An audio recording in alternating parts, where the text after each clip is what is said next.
Hello friends, हाय बंटू। हाँ, तो फिर आज लेते आया हूँ सभी के लिए छोटा भीम की कहानियाँ। छोटा भीम, हाँ तो सुनो छोटा भीम की कहानी। छोटा भीम और फसल, खेत की फसल की कहानी। हाँ, तो क्या होता है, एक बार की बात है। एक बार धौलाकुल में अचानक ही खेती फसल खराब होने लगी। सभी किसान, सभी बड़े बड़े किसान सब परेशान हो रहे थे कि अरे सब फसल बर्बाद हो जा रही है, अब क्या करें क्या करें। तो फिर क्या होता है, उनको मिलते हैं छोटा भीम। तो फिर छोटा भीम सभी किसानों को लेकर, उनकी समस्याओं को लेकर राजा के पास गया। कहा चलिए सभी लोग राजा के पास चलते हैं, कोई ना कोई हल बताएंगे राजा साहब। तो राजा के पास गया और कहा कि महाराज सभी किसान बड़ी ही मुसीबत में पड़ गए हैं। जो उन्होंने आलू की खेती की थी वो सभी फसलें खराब हो रही हैं। हाँ, सभी किसान उस खेती को बचा नहीं पा रहे हैं और इस तरह तो उनका बहुत ज़्यादा नुकसान होगा। क्योंकि हर किसान अपनी खेती से सब कुछ करता है। तो राजा ने कहा कि हम जल्द ही इस समस्या का कुछ उपाय करेंगे। तभी राजा ने अपने मंत्री को बुलाया और कहा कि पता करो कि फसल क्यों बर्बाद हो रही है। जब मंत्री ने खेत की जांच कराई तो उस खेती में कुछ अजीब सा पदार्थ मिला जिससे पूरी खेती की फसल बर्बाद हो रही थी। तब राजा को पता चला इस कारण खेती की फसल बर्बाद हो रही है। तो उन्होंने इसका पता लगाने के लिए कुछ विशेष सिपाही भेजे, पर वह भी पता नहीं कर पाए कुछ भी। तो फिर छोटा भीम भी अपनी पूरी कोशिश कर रहा था। तभी छोटा भीम की नजर उस चीज पर गई जिससे पता चलता है कि ये काम जादूगरनी का है, जो सभी को नुकसान पहुंचा सकती है।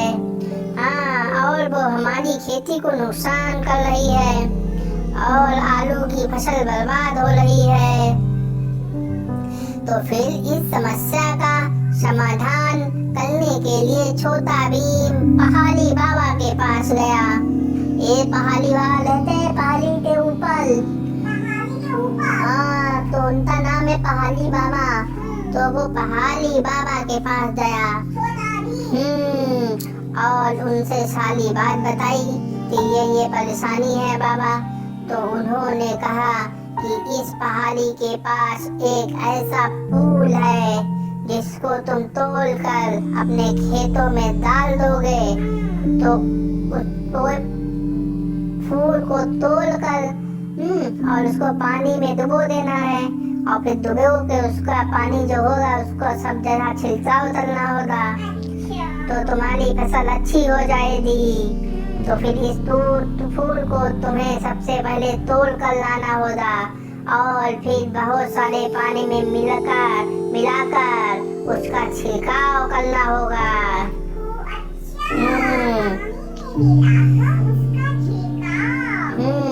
तभी तुम्हारी फसल अच्छी हो जाएगी।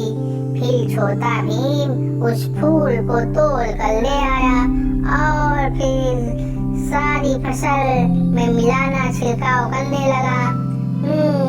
तो फिर क्या होता है, फसल फिर से अच्छी होने लगी और सब किसान खुश हो गए।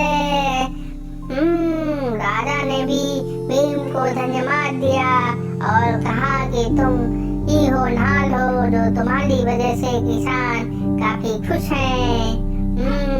अगर तुम ना होते तो फसल कभी अच्छी नहीं होती, समझे। तो इस तरह छोटे भीम ने सारी समस्या को समाधान किया।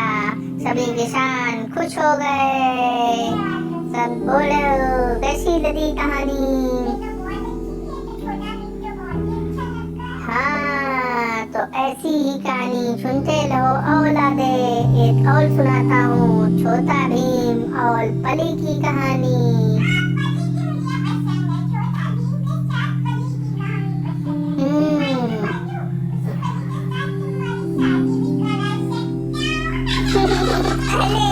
अरे यार, तुम कैसे उमाते तल रहे हो? पानी में जो पली थी ताली तलाने की बात कर रहे, तुम्हारी तला दूंगा ताली पली ते सन।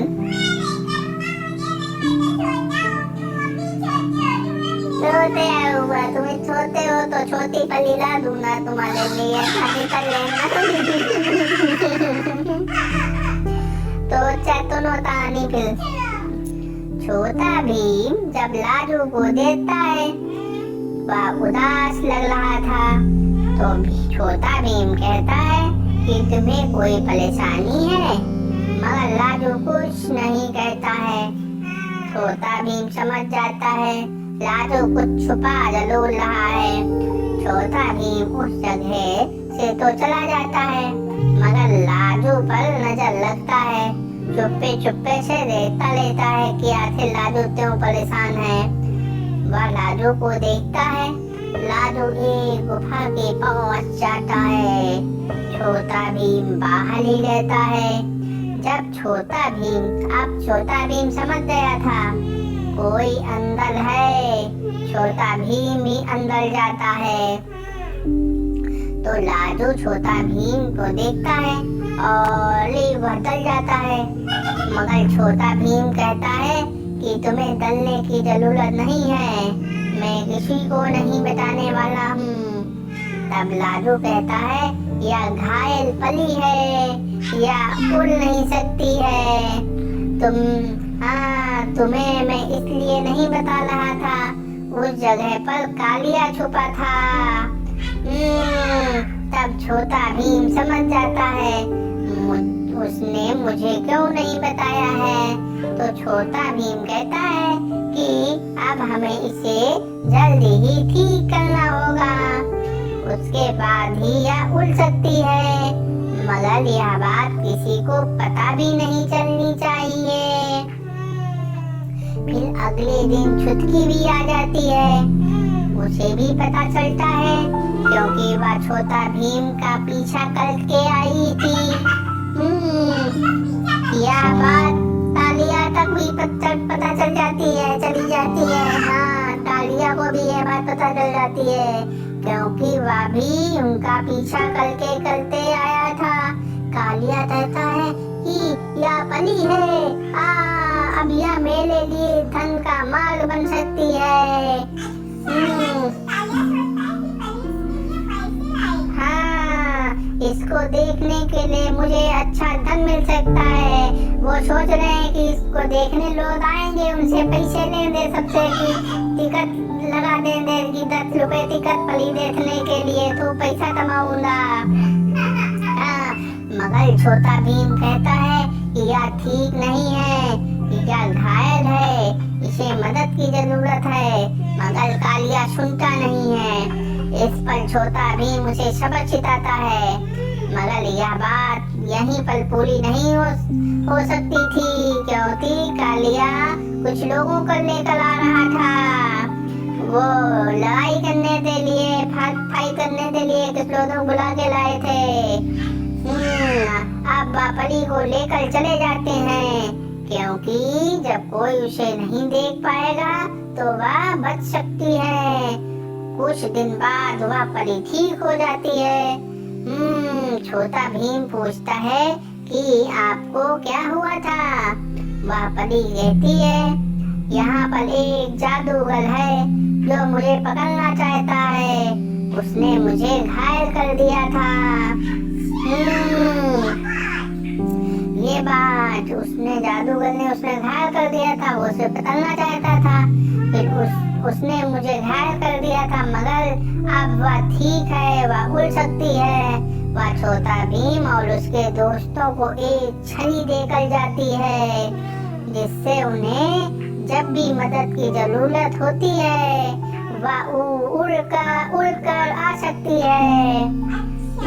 इस तरह छोटा भीम और उसके दोस्तों ने पली की मदद की और उसकी जान बचाई, समझे?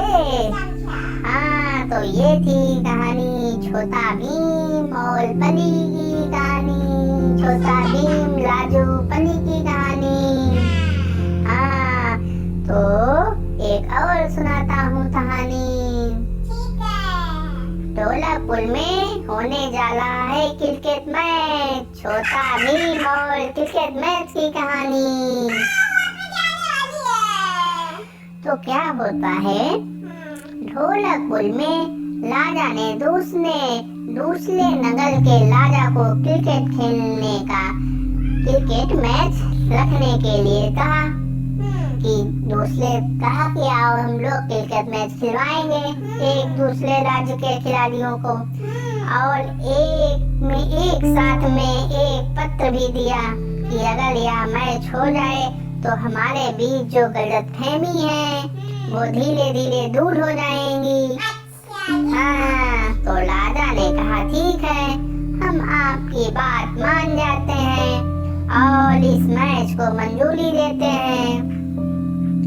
अब फिर क्या होता है, जब ढोलकपुर के राजा को पता चला कि राजा उनकी बात मान गए हैं, तो उन्होंने अपने नगर में साफ सफाई कराई और मैच खेलने के लिए स्थान भी चुना, जिसको बहुत ही अच्छी तरह से सजाया गया था। मैच शुरू होने में 2-3 दिन ही बाकी थे। 2 दिन बाद मैच शुरू होना था। तैयारी पूरी जोरों शोरों पर चल रही थी। सभी लोग, पूरे ढोलकपुर के जो वासी थे, सभी लोग लगे हुए थे तैयारी करने में। मैच चलेगा, मैच खेला जाएगा, बहुत मजा आएगी, वो मैच देखेंगे। तो ढोलकपुर के निवासी बहुत ही खुश थे, क्योंकि उन्हें बहुत साल बाद दूसरे नगर के लोगों से मिलने का अवसर भी मिल रहा था।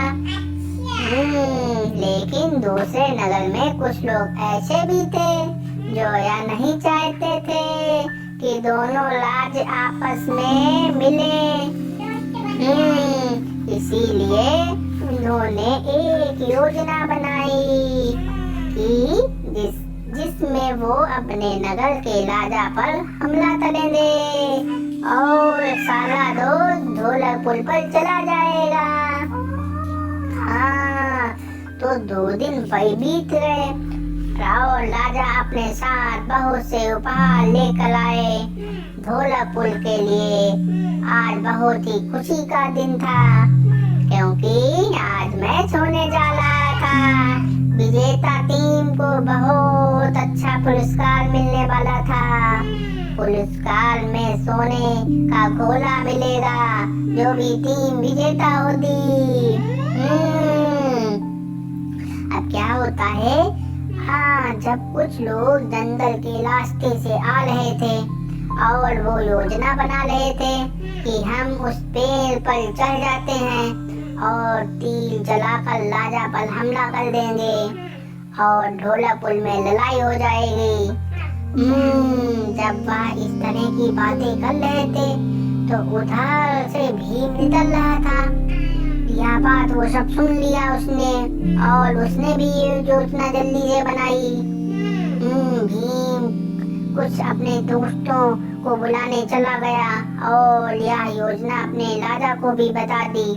राजा ने कुछ सैनिक भीम के साथ भेज दिए और कहा कि उन्हें पकड़ कर लेकर आए। अब मैच शुरू हो चुका था। जब भीम अपने दोस्तों और सैनिक को लेकर पहुंचा तो देखा कि वो लोग तीर चलाने की कोशिश कर रहे हैं और उन लोगों को जैसे ही वो चला नहीं पाए तीर, बस कर रहे थे, निशाना साधने वाले थे, तो सभी ने उनको जल्दी सैनिक से पकड़वा दिया, जल्दी पकड़ लिया गया।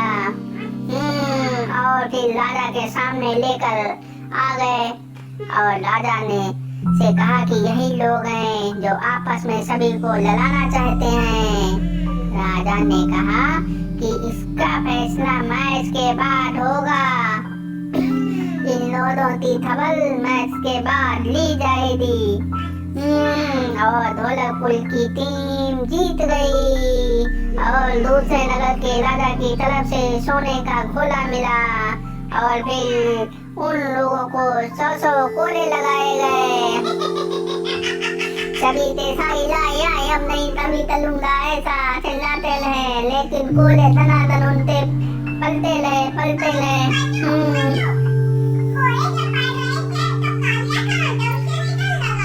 तालिया तो ढोलकपुर में रहता था ना, वो भी देख ले होंगे तालिया भी।